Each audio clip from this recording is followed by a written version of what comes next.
after that 8-18 start, and you look back on it, what do you feel was the key to the turnaround and to accomplishing as much as you did? I would say probably the immediate catalyst was the players only film session that is now famous, and just the overall would just be the guys, the group of guys that we had, the resiliency of the locker room, how much we were able to bond together, and just speaks to the quality and the character of the individuals. And has this organization changed its perception, do you think, in a way that could conceivably attract top-tier free agents? Well, I mean, I think that's what we all hope. We all hope that we put our best foot forward this season, and obviously for free agents and for our own free agents and enticing them to come back. We have a bunch of those guys as well. And, as an organization, we just want to keep winning games and hopefully keep taking the next step of growth. Was it basically opportunity for you that gave you that opportunity to shine this year and to show what you could do? To a certain extent, a lot of credit goes to the coaching staff, Kenny, giving me opportunity, Sean, in management giving me opportunity, Adam working with me every day, my uncle working with me in the off season. It's a full team. Nobody ever gets anywhere in life by themselves, and so without all those pieces, I wouldn't be here today. Your journey obviously has been well documented. Are you the kind of person that you take some time to reflect on where you are now with the success this season and the longer term security, or do you just keep going day by day? Yeah, I don't do time off. I'll be working out. I travel tomorrow, but I'll be working out the day after. So that's kind of the way this works. It's part of the reason I'm here. Part of the reason I am who I am. And I mean, I'm going back into the hyperbolic time chamber, man. Like I'm. This is just a start. Just the same thing I said last year when everybody thought like that was the ceiling. And he finally broke out. He finally showed what he is, and I came back this year and was better. And I plan on doing that for the rest of my career. Did you have any specific elements of your game that you're gonna try to work on this year, or is it just all around? How do you approach the offseason? I mean, there's some specific things that we've gone over in some of my exit meetings with Adam and then also with performance staff. I can't give you guys all that because then people might try to copy me in the summer, man.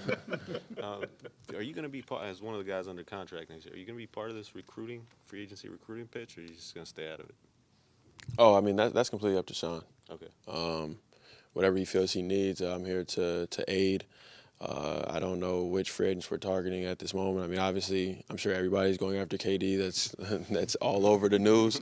And so if Sean calls me in and says, hey, we need some help, then I'll be there. And if he doesn't, then I won't. I'm excited to see whichever direction we go and, want to stay here and be a part of it. And that's why, I resigned. What would be your recruiting pitch if you were, asked to do so? To who? Anybody? Why should? Oh, just a generic net spiel? Why Oh. somebody want to come to Brooklyn? I mean, obviously, I've been in two other places in my tenure in the league. This is a fairy tale experience, man. Like, they really care about you. It's easy to come to work every day. It's a joy to come to work every day. And that's top-down management, performance staff, all that. In terms of practice, obviously, we're very cognizant of the body and trying to keep guys healthy, trying to keep them strong throughout the year. So you're going to have all the PTs, all the soft tissue, everything that you're going to need. We've got a nutritionist who's going to help us in that area too. I mean, it's just a very players-focused situation, even in regards to your family. They're going to send flowers to your parents. They're going to, make sure that if you have a newborn, he gets to come to as many games as possible. It's just all of it is players first, and that's the culture that they built here, and it's been a pleasure to be a part of. What would be your lived it and you're inside it, but I mean, do you think? I mean, obviously you guys talk amongst yourselves in the league. I mean, do you think guys have noticed that? Have taken note outside of this team, kind of what For sure. I mean, I think that's part of what makes it an attractive place beyond just the fact that obviously Sean's a good GM and Kenny's a good coach and that we have good young talent. It's all that ties into it because nobody wants to go to a place, even if you are a great team, that you're miserable every day.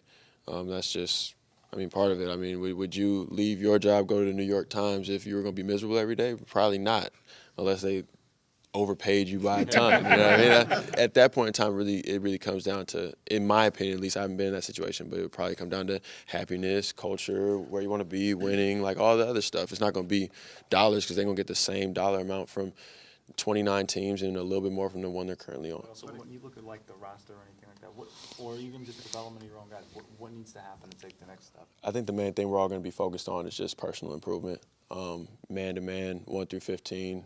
Obviously, we know that there's going to be some turnover because we have so many free agents. It's just unlikely that we bring back the exact same roster. But that's what we got to be focused on right now, and that's just kind of what it is. And then after July 1st, we'll have a more concrete view of who we're going to be and what we're going to be, and then I can probably better answer that question. How excited are you for this offseason? You say you work all the time, but having that taste of the playoffs here, you know, the atmosphere at the Barclays Center and everything like that, and the city. How excited are you for this offseason? Extremely. Anytime you get a little bit of a taste of success, but you know that there's so much more to go, you're going to be excited to try to push that boundary, push that limit, and achieve everything that you possibly can. Did this rebuild happen even quicker than you expected because you got here during the 20-win season a couple years ago? Bro, I told you we were making the playoffs this year. I told you that at the beginning of the year, and everybody called me crazy. Did you see 42 wins and a 6 seed? Well, I mean, to make the playoffs, I knew we had to get at least almost 500. 42 is like basically 500. So I mean, I didn't call 42 exactly, but I specifically told you. Like, that's what I'm saying. Like, maybe not these people, but I told you we were going to do this. Like,